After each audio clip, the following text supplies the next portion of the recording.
Hello అండి అందరికీ. Yeah 28 degrees Celsius sorry happens అండి. నాకు అంతే సేమ్ మీలాగే 28 డిగ్రీస్ సి. నేను చాలా ప్రౌడ్గా చెప్పుకుంటాను, this is my first movie. ఇది నా తొలి సినిమా. నేను చాలా ప్రాణం అంటే ప్రతి డైరెక్టర్కి ఉంటుంది, ఒక కళ ఉంటుంది, వాడు ఫస్ట్ సినిమా ఎలా చేయాలి, ఇలా చేయాలి, ఎలా చేయాలి అని. సో అంతే కష్టపడ్డాను, అంతే ప్రాణం పెట్టేశాను.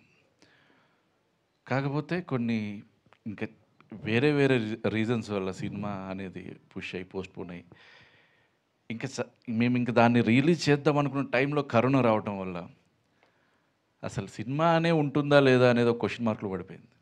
ఇంకా అక్కడ నా లైఫ్ కూడా అప్ డౌన్ అయిపోయింది, అంత అప్సెట్ డౌన్. అసలు నిజంగా ఇప్పుడు ఈ సినిమా ఏప్రిల్ 4th రిలీజ్ అవుతుంది అంటే అసలు చచ్చిపోయిన సినిమా అండి ఇది.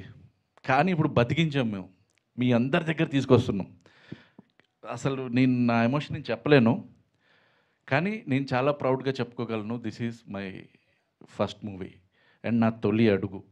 రేపు నేను చాలా సినిమాలు చేయొచ్చు, ఎన్నో హిట్లు కొట్టచ్చు, నాకంటూ ఫిల్మోగ్రఫీలో పేజ్ ఉండొచ్చు, బట్ నా ఫస్ట్ సినిమా ఏంటి అని అంటే ఇదే అని చెప్పుకోవాలి అందరూ. అండ్ చాలా ఈ సినిమా గురించి మాట్లాడాలంటే నేను చాలా చాలా కొన్ని పేజీలు రాసేస్తాను, అంటే ఎంతో మాట్లాడాల్సింది ఉంది. ఒక డిసైడ్ అయ్యాను నేను ఆల్మోస్ట్ ఒక 1 month బ్యాక్ అలాగా. నేను ఈ సినిమా గురించి ఫ్యూచర్లో ఒక బుక్ రాయబోతున్నాను. ఈ బుక్ అసలు ఏంటి, నేను పడ్డ కష్టం ఏంటి సినిమా రిలీజ్ అవ్వటానికి, యూ మెన్షన్ ఇట్, అది ఉంటుంది ఆ సినిమా నేను పడ్డ కష్టంలో. సో అది త్వరలో, అది ఇప్పుడు తర్వాత చెప్తాను ఆ బుక్ గురించి అంతా. కానీ నేను ఒక 2 months బ్యాక్ ఇది ఫిక్స్ అయిపోయాను, అది రాద్దామని చెప్పేసి. సో అంత ఉంది నాకు, అంత షేర్ చేసుకోవాల్సి ఉంది ఈ సినిమా గురించి.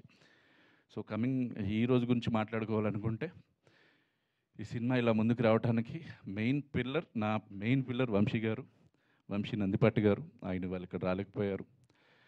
ఆయన ముందుకొచ్చి సినిమా చూసి ఇంత మంచి సినిమా, దీన్ని అసలు ఎందుకు ఇలా ఉండిపోయింది అని చెప్పేసి ఆయన కొంచెం నాతో మాట్లాడి, సరే ఒక సరైన టైం తీసుకుని మనమే దీన్ని చేద్దాం అనుకుని అలా వచ్చి అభిషేక్ని కల్పించి, నా ఫ్రెండ్ అండ్ అభిషేక్ చాలాసార్లు చెప్పాను, ఈ సినిమా ప్రొడ్యూసర్. సో అలాగే ఇప్పుడు మీ ముందుకు రాబోతుంది అండ్ దీని గురించి చాలా చాలా మాట్లాడదాం. నెక్స్ట్ Q&A ఉందనుకుంటే. And thanks for everybody. And Naveen భయ్య, నేను మళ్ళీ మళ్ళీ మాట్లాడుకోవాలి మనం చాలా. థ్యాంక్ యూ వెరీ మచ్ అండి. Thank you. Thank you Anil గారు, థ్యాంక్ యూ సో మచ్.